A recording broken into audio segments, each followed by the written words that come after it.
Olá, sejam muito bem-vindos ao nosso canal. Eu sou a Carla, uma filha de Narciso, e se você tem irmãos e percebe que vocês não possuem o mesmo tratamento por parte da família, como se vocês não tivessem os mesmos direitos e deveres, como se existisse ali uma hierarquia, esse vídeo é para você.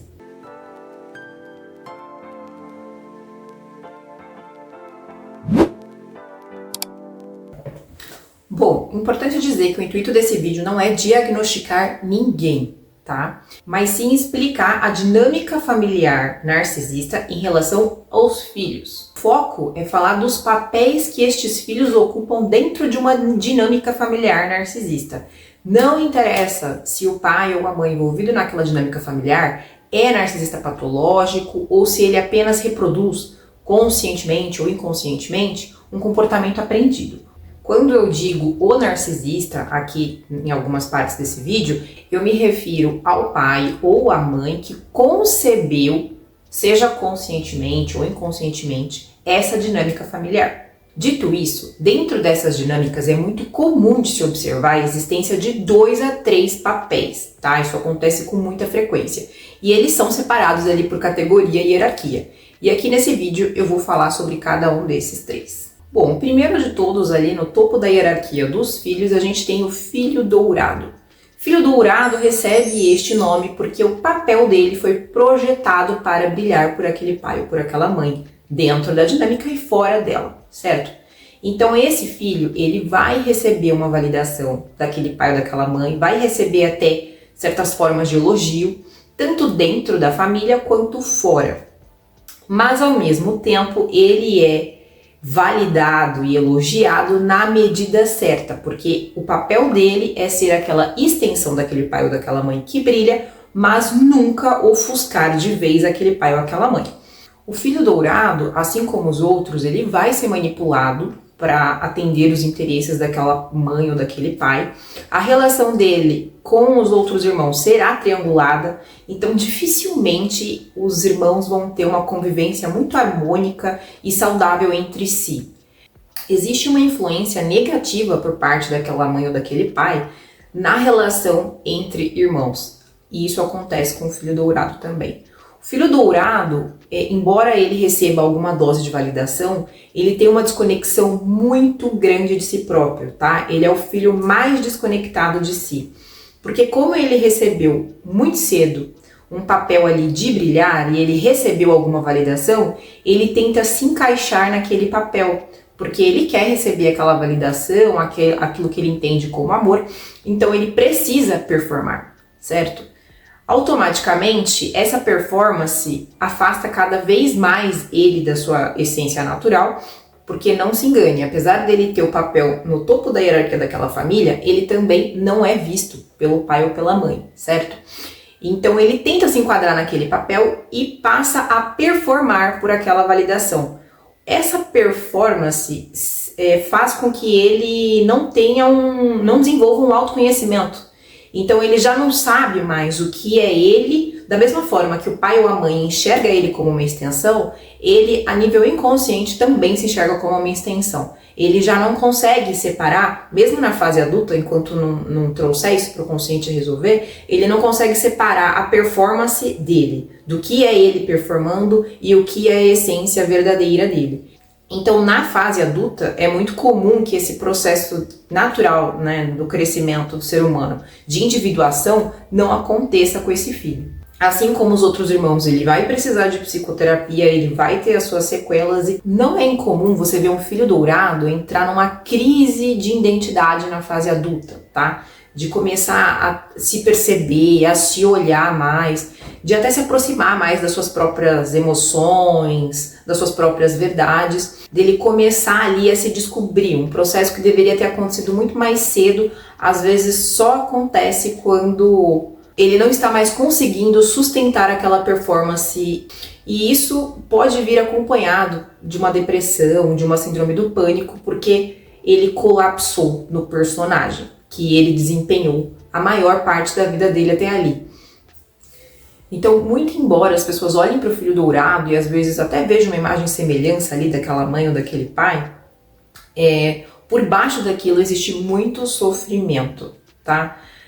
passa às vezes a falsa sensação de que é um filho que está se dando bem com aquela dinâmica familiar, que ele é um sortudo, né, porque recebeu aquela validação na infância, mas por baixo de todo esse manto existe um sofrimento envolvido. E aí no segundo lugar ali da hierarquia a gente tem o filho invisível. O filho invisível ele vai aparecer quando você tem ali mais de 2 irmãos. A verdade é que o narcisista ele já é autocentrado por natureza e ele gasta muita energia com o filho dourado e o filho bode expiatório. E acaba que alguém fica ali na invisibilidade. Só que ele é extremamente volátil, porque o invisível, ele está ali no meio da hierarquia, né, que a gente tem entre ouro, a invisibilidade e o bode expiatório, mas ele pode sofrer alterações nesse desenho de acordo com os acontecimentos da família. Então, dependendo do que acontecer, este ouro ele precisar cair um pouco na invisibilidade e o invisível passa a ser ouro. E dependendo do que acontecer, às vezes o bode expiatório sai da dinâmica familiar, não faz mais parte, este invisível ele pode ser rebaixado para bode expiatório. Então, a depender de uma série de questões que podem acontecer ali naquela dinâmica, isso vai se alterando com o tempo. O que a gente vê de mais rígido dos papéis é o bode expiatório, mas o invisível, ele tá ali e ele não é visto, então ele vai ter traumas associados à invisibilidade dele.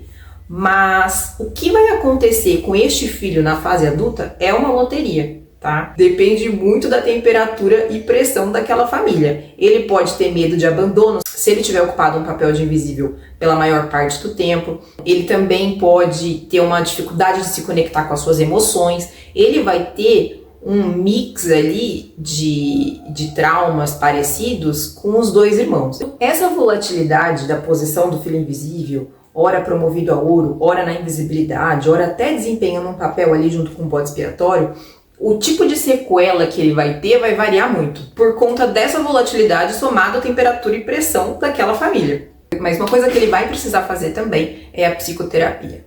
E logo abaixo do filho invisível nós temos a última categoria daquela dinâmica familiar, que é o filho bode expiatório. O filho bode expiatório é o clássico ovelha negra da família, tá? Ele é invalidado dentro e fora de casa e ele é comparado negativamente com o seu irmão, filho dourado.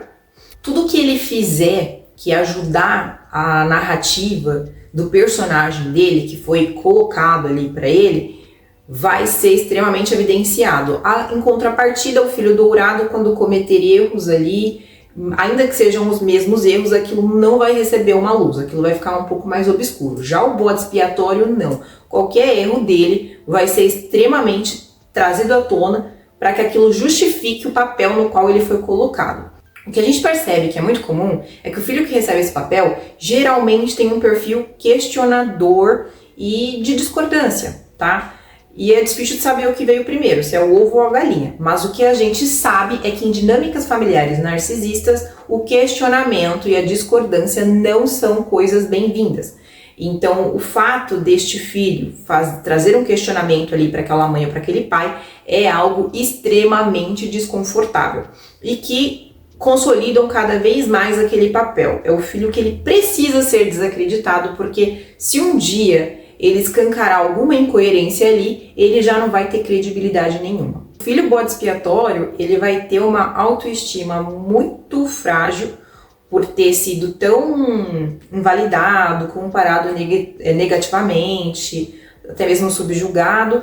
Então ele vai ter uma fragilidade ali de autoestima, que na realidade todos os filhos têm. Todos vão ter problemas de autoestima, e a autoestima que eu me refiro aqui é autoestima de verdade, tá? Muitas vezes as pessoas olham para o filho dourado e acham que ele tem uma boa autoestima, mas isso não é verdade. O filho dourado ele pode até ter uma autoconfiança com relação a alguma coisa específica, em relação à beleza, em relação a dinheiro, mas ele não possui de fato uma autoestima. Aliás, nenhum filho de narcisista fica com autoestima intacta, tá? Porque mesmo o filho dourado, que recebe elogio e é comparado positivamente, por exemplo, com o irmão bode expiatório, ainda assim, nos momentos em que o brilho dele passa um pouquinho do ponto, aquela mãe ou aquele pai vai suprimir aquilo.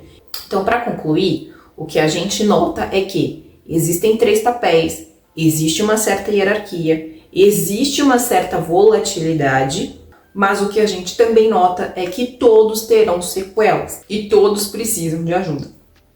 Então, se você acha que você tem uma mãe ou um pai narcisista, não espere um pedaço de papel, porque na maior parte das vezes esse papel nunca vai vir, tá? Mas você não precisa guardar um pedaço de papel para buscar ajuda. E quanto mais a gente consegue entender sobre a nossa infância, sobre o papel que a gente desempenhou, mais a gente consegue ser melhor para a gente mesmo e, consequentemente, para os outros. Não deixe de fazer terapia.